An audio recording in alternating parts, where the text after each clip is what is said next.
Well, howdy there, Internet people. It's Bo again. So, today we're going to talk about masculinity, what it is, what it isn't. Is it good? Is it bad? Is it toxic? We're going to talk about what that means. So, in the United States, and this is true in most places, but definitely in the United States, people's image of masculinity is very much based on historical figures and their portrayal in popular culture, and people try to emulate that. Men want to be like that. People like Patrick Henry, give me liberty or give me death. Paul Revere, Alvin York, people like this, historical figures that have gotten a treatment in popular culture that makes them into heroes, masculine figures, people you want to be like, right? That's where it comes from. Now, one of the problems, and to be clear, there's nothing wrong with any of that, okay? One of the problems is if you just focus on the superficial. If you just focus on part of something, particularly if it's the wrong part, well, then it can turn bad, become toxic. Toxic doesn't mean, in this context, when people say toxic masculinity, it doesn't mean that masculinity is toxic. It means that focusing on a certain part of it is. It's spoiled milk. Not all milk is spoiled. That's the way that term works. This isn't a term that came from feminists, which is the general idea. It didn't. It's the exact opposite. It came from the mythopoetics, which was a men's movement. It's a men's movement. These were men who looked around and were like, we're messing up.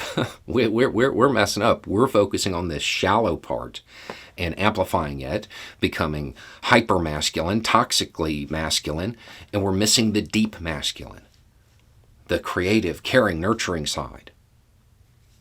The term didn't come from feminists. It came from men's movements, people who wanted to create more masculine figures. And then in the United States and in a lot of countries, there's a habit of business interests amplifying this. Do we really need gendered soap? Is that a thing? You won't get clean with that girly soap. Stuff like that. And it focuses on the wrong aspect. It focuses on that tough guy image, the portrayal, just a portion. Those people I listed at the beginning, there's nothing wrong with wanting to emulate those people. Just don't be shallow about it. And a lot of popular culture depictions are shallow.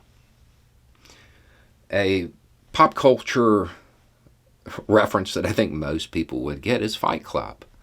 That is seen, that's actually listed as like the ultimate guys movie. I think a lot of people may be missing the point of that film. Sure, it's masculine, a whole bunch of guys, fighting in basements, living together, doing guy stuff. Sure. But it's kind of providing a lot of the same critiques that the mythopoetics did. Think of the scene where they're in the car. Tyler's driving. He lets go of the wheel. What do you wish you had done before you died? The two men in the back, without hesitation, paint a self-portrait, build a house. The creative aspect is neglected, and it's just the superficial image. When you think about those figures I listed, nobody is going to say, oh, those aren't masculine figures, right? Patrick Henry was a flute player.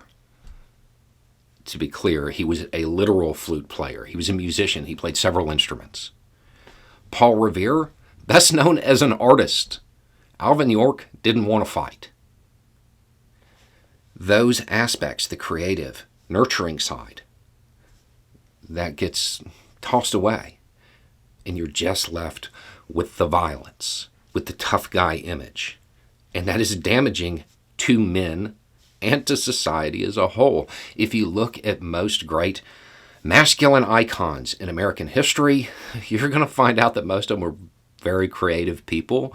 They had a whole lot of other interests, and generally they used that aggressive nature to help people.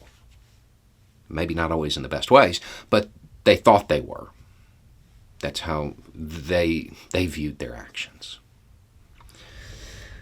Toxic masculinity is a lot like a lot of delicacies around the world. They come from venomous or poisonous items. And those, when prepared correctly, they're taking that part out. Toxic masculinity is the exact opposite. You're throwing away the parts that you should fill yourself with. And you're just eating the part that will eventually kill you.